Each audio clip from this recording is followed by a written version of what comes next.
Welcome to the Stunts and Swords and Safety on Set.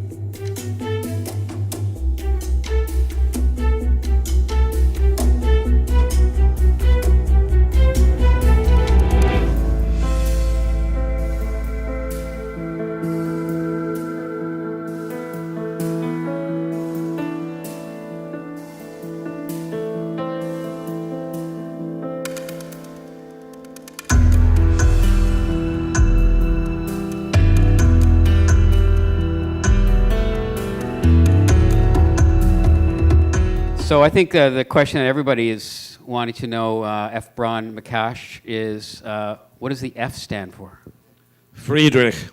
Okay. And the Braun is not a first name, it's von Braun, and it's my third name. Von Braun, okay. F, okay. That's a great name. So what would you guys say are the three most important preparations to keep performers safe on set? I get to start? I mean, the biggest thing is the professionalism of your stunt coordinator, above all. And Make sure that mic's right up here. Yep, better. Yeah. Professionalism of your stunt coordinator is the biggest thing. And, you know, it's a little bit of a slippery slope in that you really need to get somebody that's qualified, and everybody tends to be sort of an armchair expert on stunts. And especially in our web series world, it's you know, often hard to get good qualified coordinators to work for you. But that's what's going to keep everybody safe. I mean, that's the biggest element that we You guys aren't cheap, right? No, Or you don't come cheap. I am, but Speaking as a fight choreographer and fight director as opposed to a stunt coordinator, and I've done some stunt coordinating, but I don't put myself on anywhere even remotely near the level as Kirk. The big thing for me is adequate rehearsal time for the actor, because it's all about safety. I mean, what happens if we have to stop a take? We have now blown off 50 cents worth of celluloid, or in digital world, not even that. It's time, and time is money, but that's one of the other things that's important about adequate rehearsal time. I had an animated movie one time where I requested 2 weeks of rehearsal for 16 different fight scenes, sometimes with 4 against 1, 3 against 1, 2 against, and the producers were going to be doing this in motion capture. And the producers said, well, can you do it in a week? And I said, yes, I can do it in a week, but bear in mind, 16 fight scenes, and you're in A&E, paying that kind of money for a studio, how much is it going to cost you when they start blowing off every second take because they're under-rehearsed? Give us the 2 weeks of rehearsal and we'll shoot these fights out because they will know the fights forwards, backwards, and everything else. And they did. We shot 16 fights in 10 days, including wire work and stunts. So the big thing for me is safety for the actor, and that means adequate rehearsal time, and that does mean money, but it's money saved on the other end of the equation where you've got a lot more than simply the performers. So it's also about making sure the director and the producer understand we keep you updated with visuals and film clips and digitals of the fight rehearsal after we've done all this in pre-production and in the production meetings, saying, what do you want? Where do you want the fight to go? How long is the fight? Et cetera, et cetera. That there is a certain point where they have to understand it cannot change anymore. This is what the fight is going to look like, because otherwise the actors will not have adequate time, and Kirk and I don't imbue the choreography telepathically. So it's sort of like, past this point, the fight cannot change. You approve this, and that's what you are going to shoot. And I don't want to hear on the day, oh, can we do something different? Because no, we can't. It's not just about artistic control, it's about the safety of the actor, and for me, that is more important than what the thing looks like. Obviously, what it looks like is very important, but safety can never, ever, ever be compromised. Now, do people have, the actors have protection, I assume, and the instruments are blunted? Can you say anything about that? Well, I mean, obviously there are no edges or points on any of the weapons, but on the other hand, if we're using a double-handed German longsword, which weighs 2.5 pounds, and you get clocked with a dull edge, well, I'm sorry, it breaks bones. And that's what medieval weapons did too. A lot of medieval weapons didn't cut through armor. They broke the bones underneath the chainmail through sheer percussive force. So that's another thing about choreography.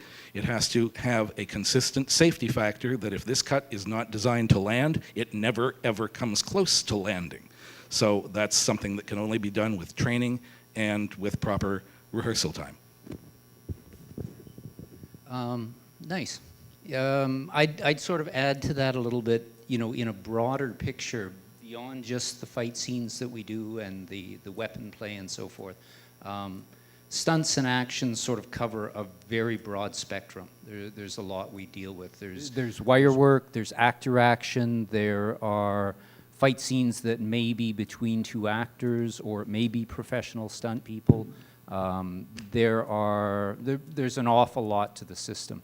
And because of that, safety plays a pretty broad picture as well. Yeah. Okay.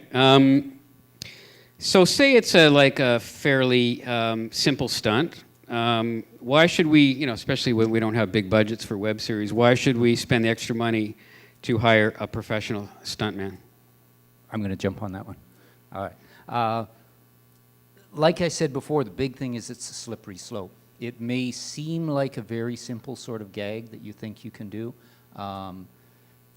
It may start out that way, but quite often it escalates and things get out of control on the set. You need a professional to be able to recognize that and rein it back to keep people safe with it. So, yeah, even the simple ones can so easily go awry. And I mean, I've seen actors and people on set injured on the simplest gags. Those are the ones that things go. When I was in the Army, there was a saying, there is no order so simple it can't be misunderstood.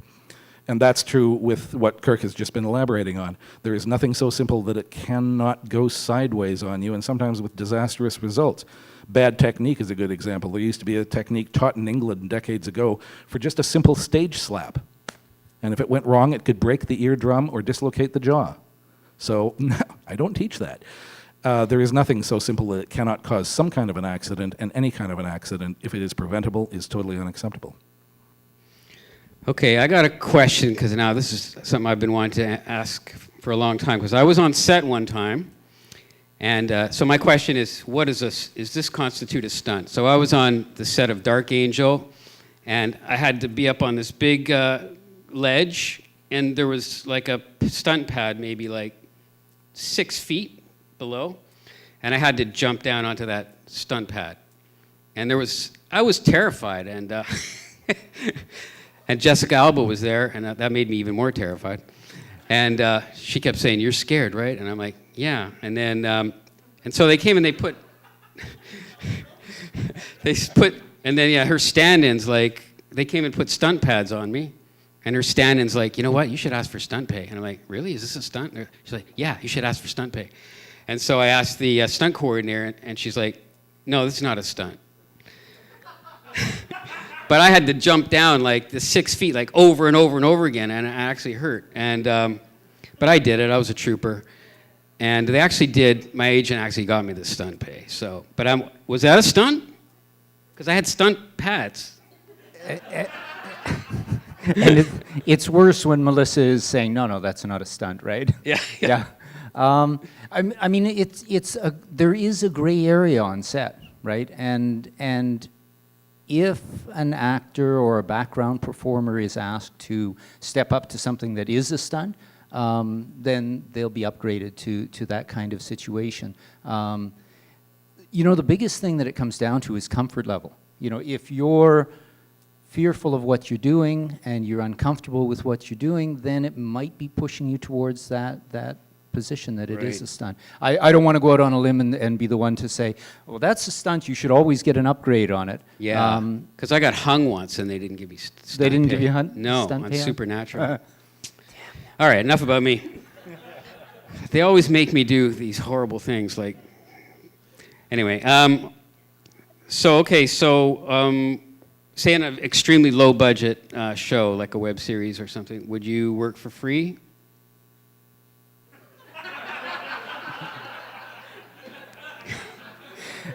If we give you a good meal.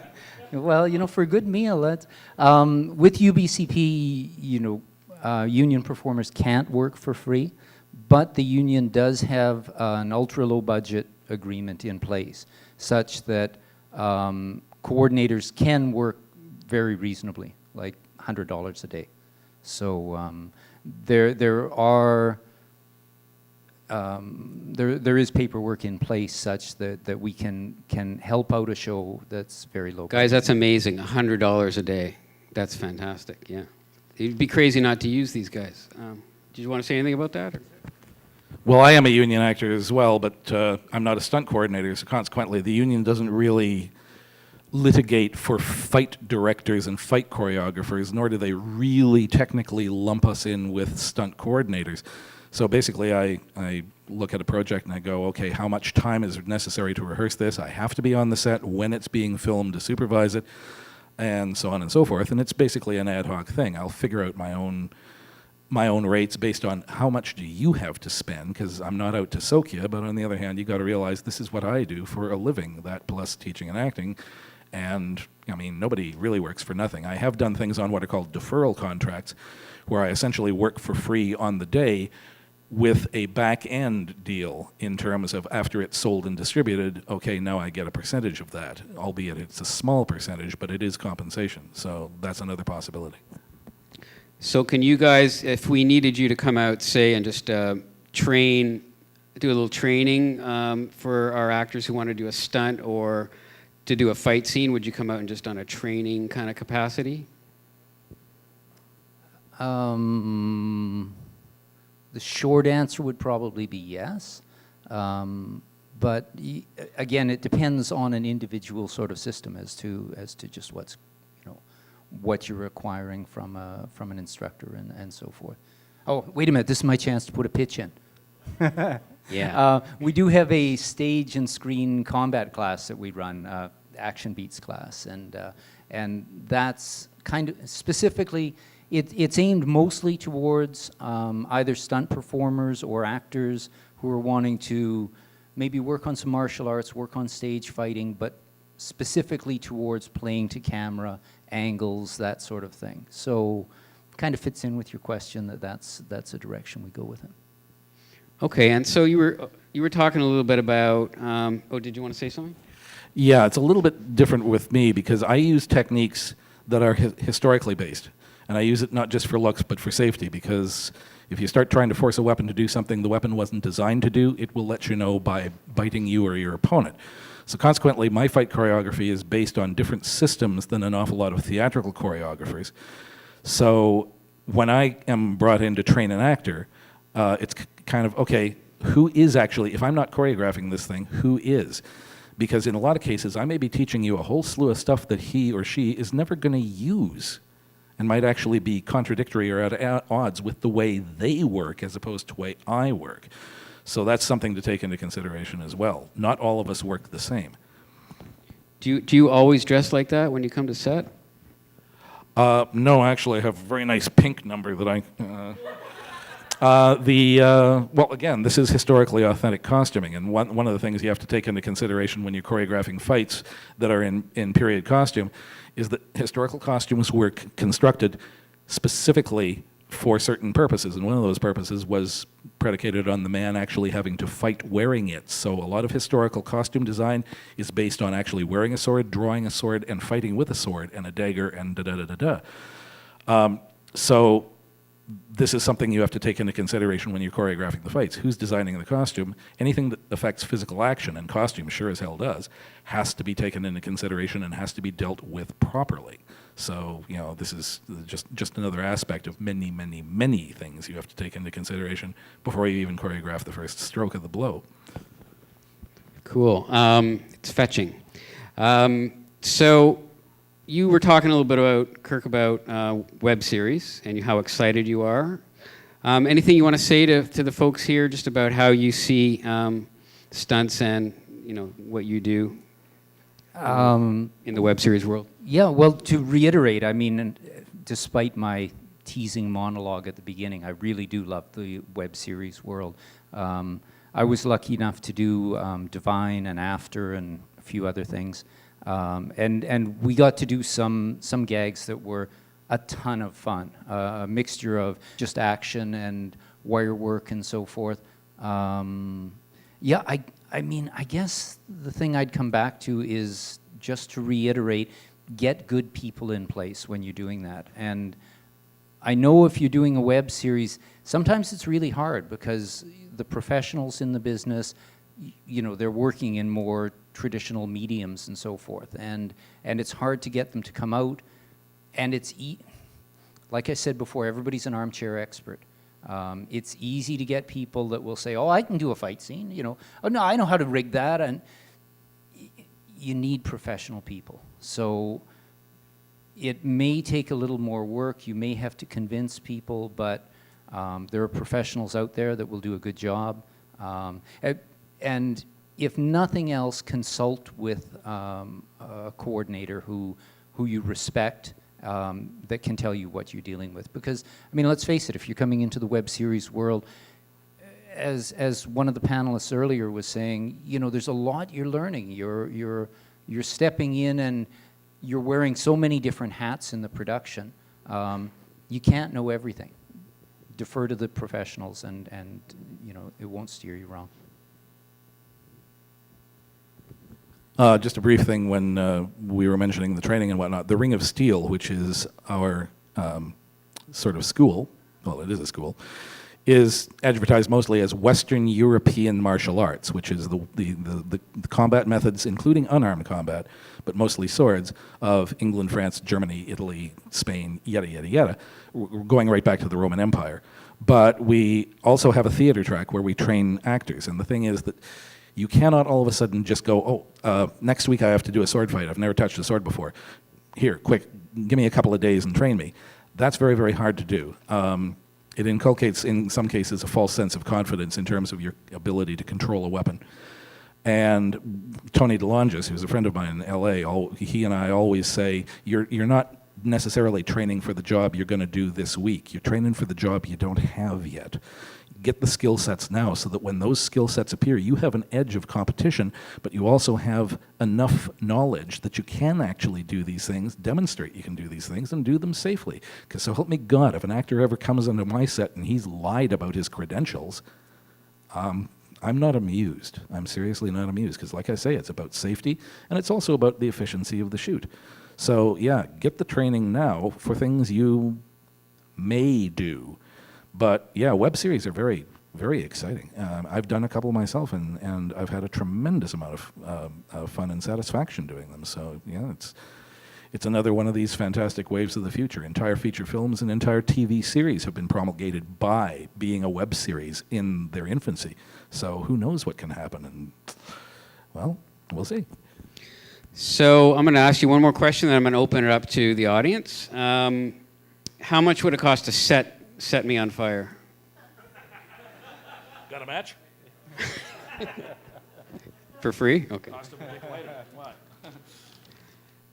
They're not going to answer that. Okay. I'm sure you guys are burning with questions, so I'll open it up to the audience.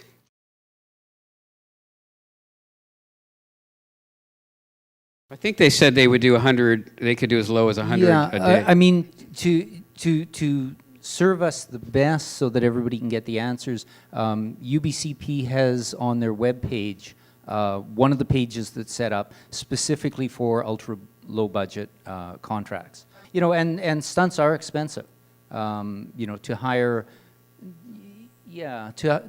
a stunt performer, I mean, you're looking at a bare minimum of $500-600 a day plus your hourly, et cetera, et cetera. The ultra low budget agreement is really sort of an option to, in a sense, volunteer for the production. If you believe in the project and you really want to help out, it puts us in a position that as union performers, we don't have to step outside of our union agreements, and yet we can help people out.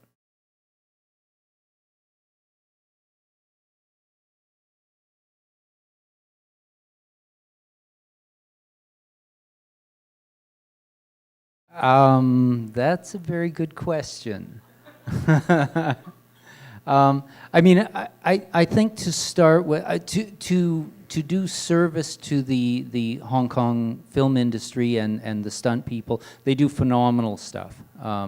Just amazing martial arts scenes, amazing wire work.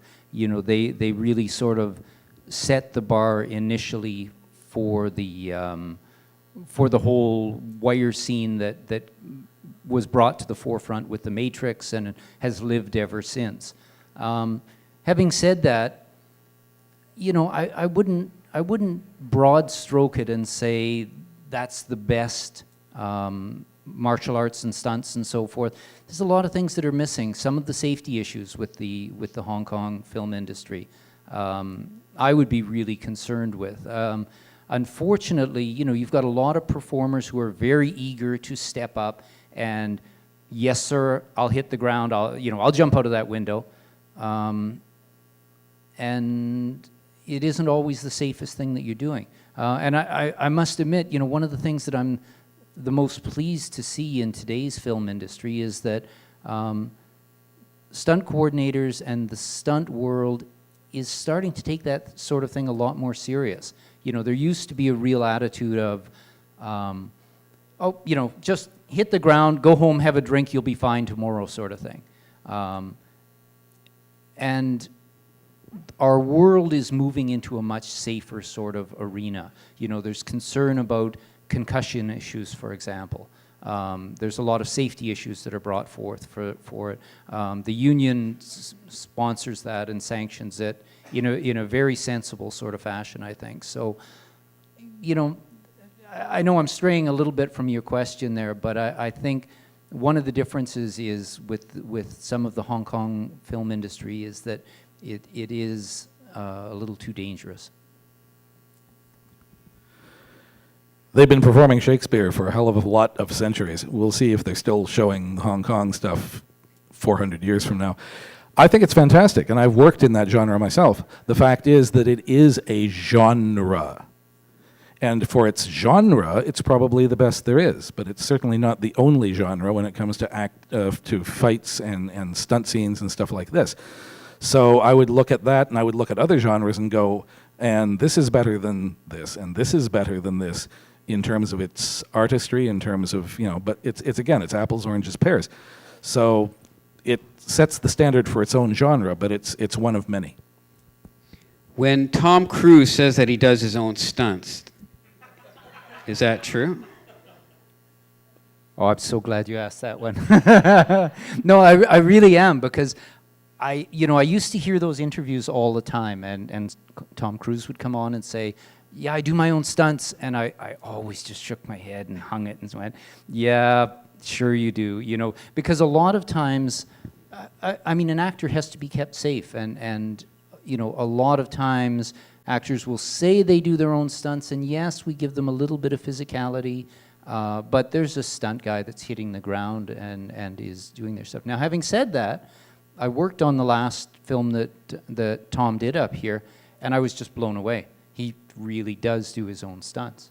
He was doing wire gags in that thing that, you know, we had a multi-tiered sort of car park, and they had him on a wire, and he was jumping from one level 2 stories down and latching onto the side of a car and vaulting into it, doing a fight scene, and it was all him, right? I mean, yes, they do have a stunt double for him, and yes, any of the impact stuff that he's taking, he takes it, but man, I give the guy full credit. He does some stuff.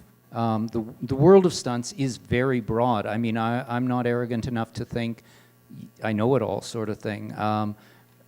A lot of time, and stunt coordinators, fight coordinators will usually have their field of reference that they're comfortable in. The big thing with a good stunt coordinator is when it's not their specialty, when they don't know it, they'll bring in an expert to what they're dealing with. So, you know, per my comment earlier where I was saying get the experts get the experts too.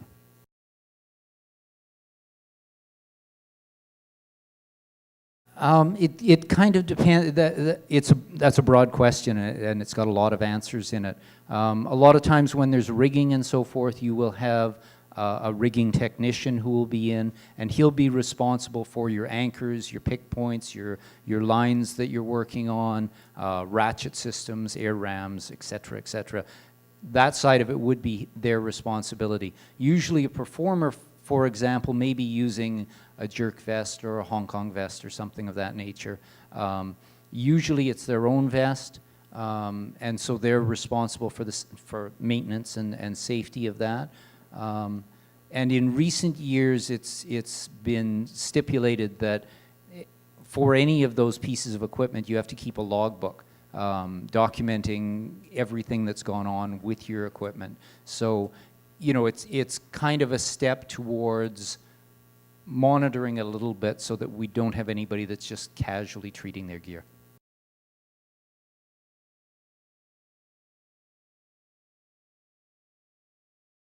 Yeah, usually for the personal gear that I was mentioning, a stunt performer will have their own.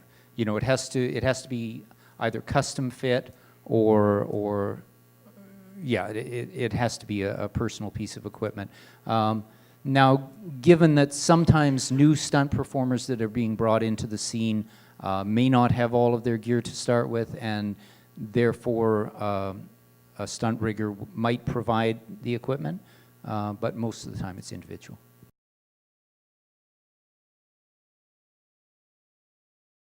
I need to be able to pick my own weapons because that's the only way I know if they're the proper design, they're the proper weight and balance, and that they are safe in their construction. There are a lot of different types of swords out there that range all the way from the International House of Kniffys, where you have weapons that are designed solely as wall hangers. They have no weight. Well, they have tremendous weight, 3 or 4 times what a real sword weighs, no balance, and no possibility whatsoever of being safe to use.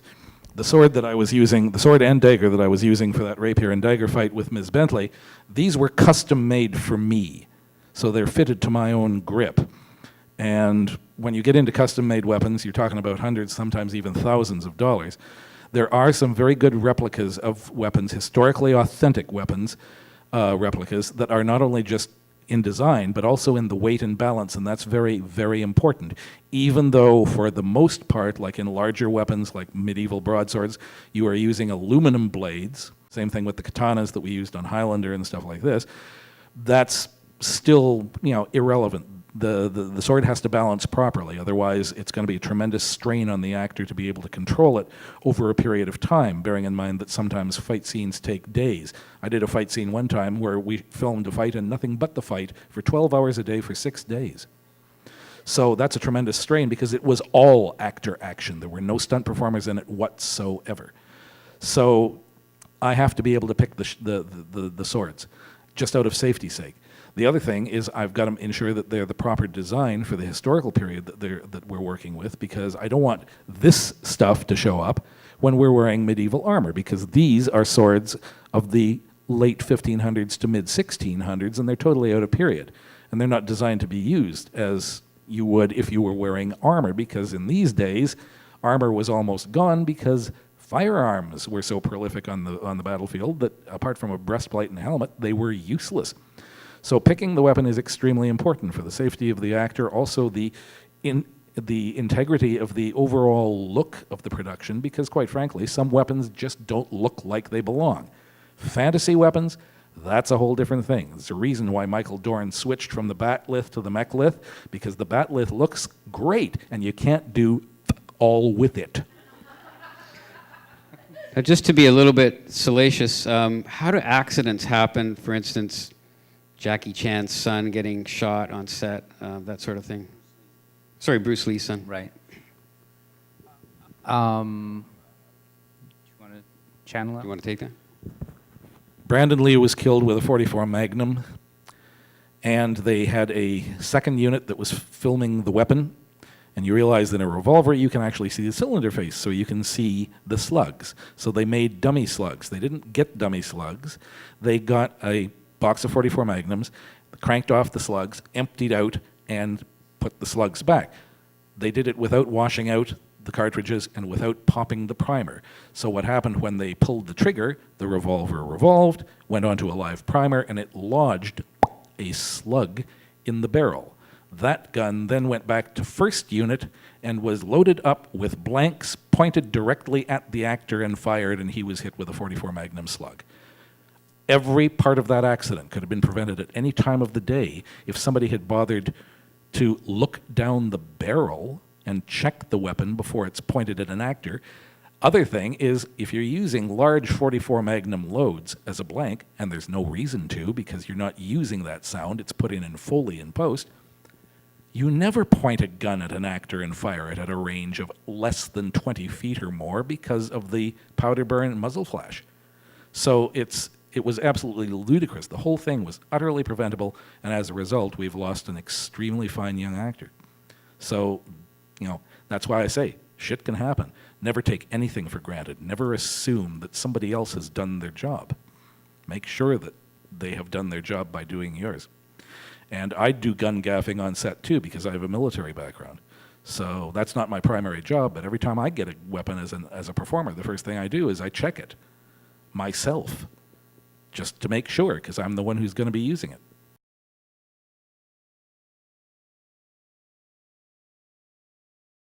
I took over the Highlander series at the beginning of Series 3. So I did all of Season 3, 4, 5, and 6. After that, the series was wrapped. That was 1 year longer than series are normally contracted for. And then after that, I did the Highlander 4 movie, Endgame, which is one of the few ones they'll actually admit to. So I did 77 episodes of Highlander. I took over from Bob Anderson, who did the first season and a half and the first movie. And then he had to leave for health reasons, and they went through 6 choreographers in less than 6 months. I still have no explanation for that. And I just basically got the job by sheer luck, being in the right place at the right time with the right friends and the right person walking into the room, et cetera, et cetera. So, it was a wonderful, wonderful experience. The longest continuous running thing that I ever did as a choreographer, apart from when I was an actor choreographer at the Stratford Shakespeare Festival. That was a fantastic gig, but normally it's sort of like I'm called in for a feature film, or I'm called in for a single episode of a TV series, or a web series, or a stage production, or, whatever. So that's basically my career, is just going all over the friggin' place. And when I film internationally, I use that. Other people are going, where are the bars? Where are the restaurants? I'm going to screw the bars. Where are the museums? Where are the libraries? I'm going to take this opportunity to learn more. I can drink anywhere. Yeah, I've got nothing. I'm still waiting to work on a good movie. To be honest, I mean, there's so many films that they all have their special flavor that it's kind of hard to pick something. I would like to say though, thank you to Miss Heidi Ford here for coming up and punching me. Thank you so much. Very talented young stunt performer here. Well, listen, it's been a real privilege having you guys here, and I think it's very inspiring. And I think a lot of these folks out here you're gonna start seeing more stunts and more professional stunts and better fight scenes using the services of you guys in the near future, probably next year at the Vancouver VanWebFest. So thanks so much for coming out. Give them a big hand. Thank you. Thank you for coming and supporting this.